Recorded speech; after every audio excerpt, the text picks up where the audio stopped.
ಇಂಧನ ಇಲಾಖೆಯಲ್ಲಿ ಗುತ್ತಿಗೆ ಪಡೆಯಲು ಮ್ಯಾಚ್ ಫಿಕ್ಸಿಂಗ್ ಆರೋಪ, ಬ್ರೋಕರ್ಗಳ ಮೂಲಕ ನಡೆಯುತ್ತಂತೆ ಕಾಂಟ್ರಾಕ್ಟ್ ಸ್ಯಾಂಕ್ಷನ್ ಡೀಲ್. ಇಲಾಖೆಯಲ್ಲಿ ಕೆಲಸ ಮಾಡೋ ಗುತ್ತಿಗೆದಾರರಿಂದಲೇ ಆರೋಪ.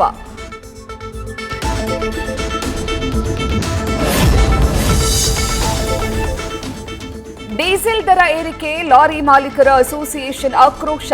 ಸರಿಯಾಗಿ ಲೋಡ್ ಸಿಗ್ತಿಲ್ಲ, ನಷ್ಟದಲ್ಲಿ ಕೆಲಸ ಮಾಡ್ತಿದ್ದೇವೆ. ದರ ಕಡಿಮೆ ಮಾಡಲು ಒಪ್ಪಲಿಲ್ಲ ಅಂದ್ರೆ ಹೋರಾಟ ಫಿಕ್ಸ್. ರಾಜ್ಯ ಸರ್ಕಾರಕ್ಕೆ ಎಚ್ಚರಿಕೆ ಕೊಟ್ಟ ಲಾರಿ ಮಾಲೀಕರ ಅಸೋಸಿಯೇಷನ್.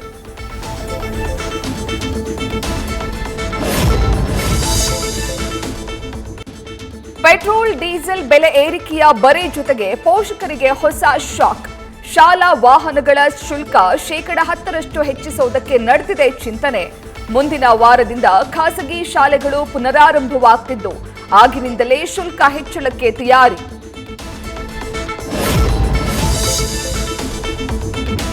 ಕೇಂದ್ರ ಸರ್ಕಾರದಿಂದ ಚಿನ್ನ ಆಮದು ಮೇಲೆ ಹೊಸ ಮಾರ್ಗಸೂಚಿ. ಅಡ್ವಾನ್ಸ್ ಆಥರೈಸೇಷನ್ ಮೂಲಕ ಗರಿಷ್ಠ 100 ಕೆಜಿ ಚಿನ್ನ ಆಮದು ಮಿತಿ. ಪ್ರತಿ 15 ದಿನಕ್ಕೊಮ್ಮೆ ಚಿನ್ನದ ಆಮದು ರಫ್ತು ದಾಖಲಾತಿಗಳನ್ನು ನೀಡಲು ಸೂಚನೆ.